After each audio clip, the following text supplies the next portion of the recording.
yang tidak mempunyai bukti, tidak mempunyai fakta-fakta hukum, mengatakan bahwa ijazah ini dipalsukan di Pasar Pramuka tahun 2012. Sebagai saksi di Polres Jakarta Selatan, ini karena kasusnya dilimpahkan ke Polda Metro Jaya, tentunya saya akan menjawab apa yang saya tahu, apa yang saya lihat. Ya, intinya semua kejadian-kejadian mengenai indikasi pidana pencemaran nama baik, ya kan, terus penghasutan dan juga fitnah yang terjadi mengenai tudingan ijazah palsu kepada Bapak Insinyur Haji Joko Widodo, intinya itu. Ya. Bukti-bukti yang dibawa dari Polres Jakarta Selatan itu dibawa lagi ke Polda Metro Jaya ini nggak, Pak?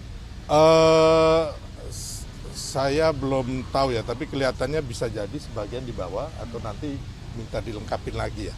Kalau Abang sekarang bawa alat bukti baru atau cuma untuk menghadiri sebagai bukti-bukti yang kemarin di Polres sih sudah cukup banyak ya, yang diajukan oleh teman-teman dari Peradi Bersatu. Saya saat ini nggak membawa bukti baru. Ya, kemungkinan nanti kalau diminta lagi atau dilengkapi ya akan kita serahkan.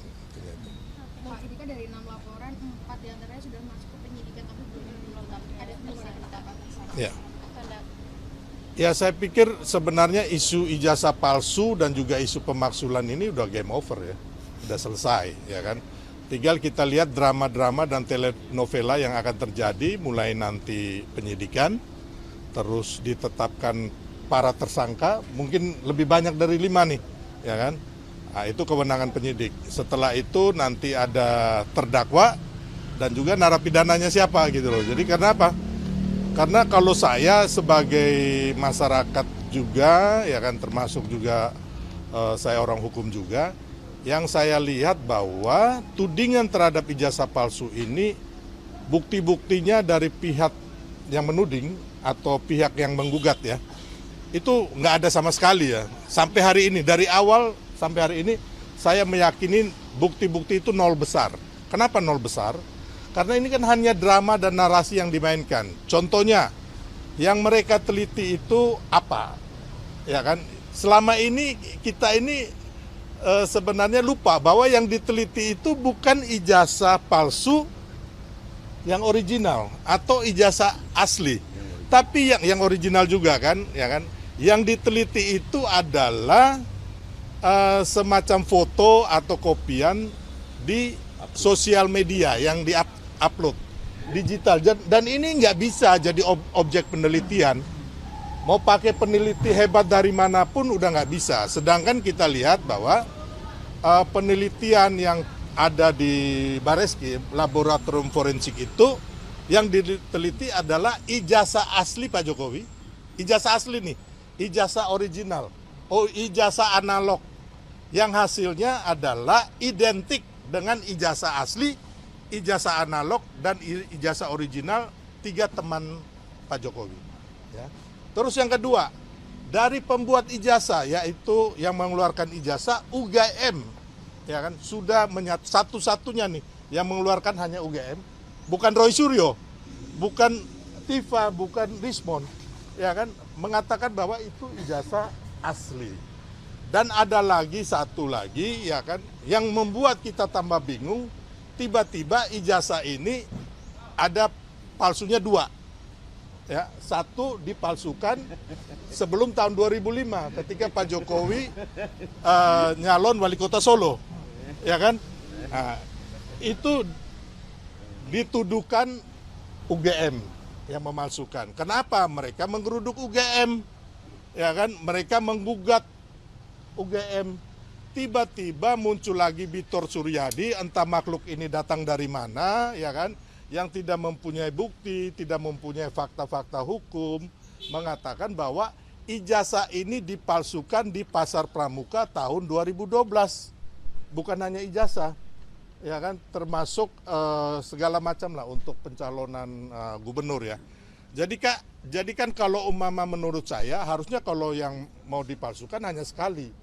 Ya kan, tahun 2005 itu. Tahun 2012 itu kan untuk pencalonan gubernur tinggal di copy paste. Gitu. Jadi kembali lagi saya bilang, isu ijazah palsu ini menurut saya sudah game over, termasuk isu pemaksulan. Ya kan? Karena apa? Isu ijazah palsu ini sudah pernah digugat 2 tahun lalu, hasilnya ditolak oleh pengadilan, yaitu gugatan di PN Jakarta Pusat dan PN Surakarta.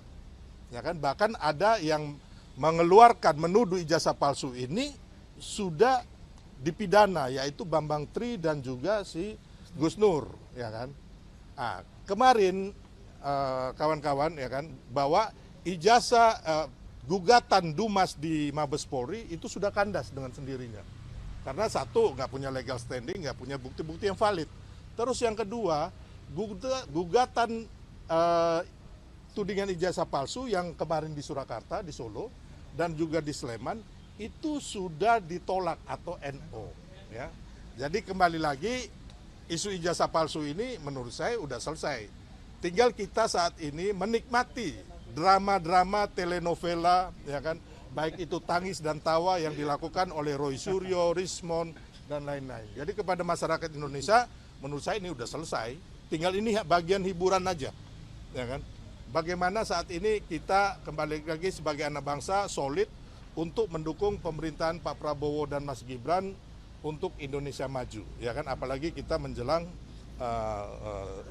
ulang tahun yang ke-80 ya. Ya mungkin dari saya. Hari ini juga akan turut mendesak KPMJ untuk segera menetapkan tersangka atau gimana? Oh enggak, itu kewenangan ya, kewenangan PMJ.